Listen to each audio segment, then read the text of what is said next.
and another male student in a hallway of Great Mills High School just before classes begun.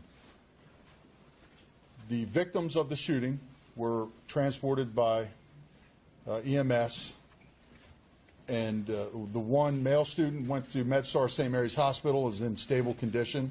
The female student was transported to shock trauma facility, is in critical condition, and I am told that at 10:41 a.m. this morning, the shooter was confirmed deceased at Charles Regional Medical Center in La Plata. When the shooting took place, our school resource officer, who was stationed inside the school, was alerted to the event and the shots being fired. He pursued the shooter, engaged the shooter, during which that engagement he fired a round at the shooter. Simultaneously, the shooter fired a round as well.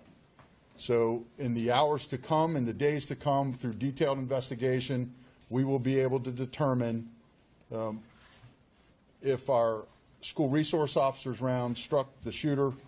The school resource officer is uninjured and was not struck by any firearm projectile. The SRO is with our detectives now, as are witnesses to the event. They are still at the high school in a secured area. The remainder of the students from Great Mills High School, as our protocol and process and training, we brought buses in and had them removed to the Forest Tech Center in Leonardtown for parent reunification. That is ongoing as we speak.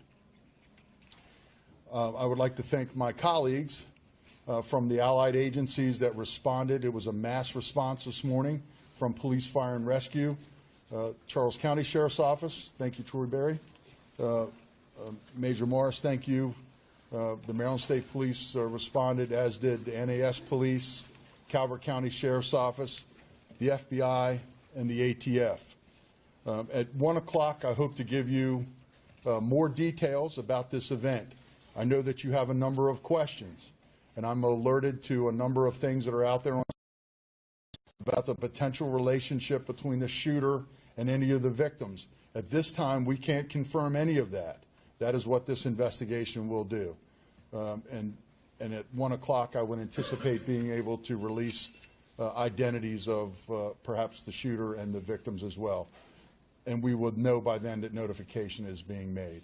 So again, I wanted to lay the groundwork for what's to come at 1 o'clock. Can you confirm the identity of the school resource officer? No, I can't. Not at this time. There have been threats posted on social media a month or two ago at this school. Can you say anything about if any of what happened today was related to that? So that's part and parcel to the investigation. We'll go on to determine if anything on social media was relevant to this day. I'm not aware of anything, but again, we're going to go back and comb through that, as well as anybody involved, their social media posts. How many resource officers are for the school? We have a school resource officer assigned to each of our high schools. One? Yes, yes. Again, we're not taking questions right now at 1 o'clock. I appreciate it. Thank I you would very like to much. mention that the FBI has set up a 1-800 line. It's 1-800-CALL-FBI. If you have additional information that you would like to share with us, we set that 800 line up. So please give us a call there. I'll see you all again at 1 o'clock. Thank you all very much.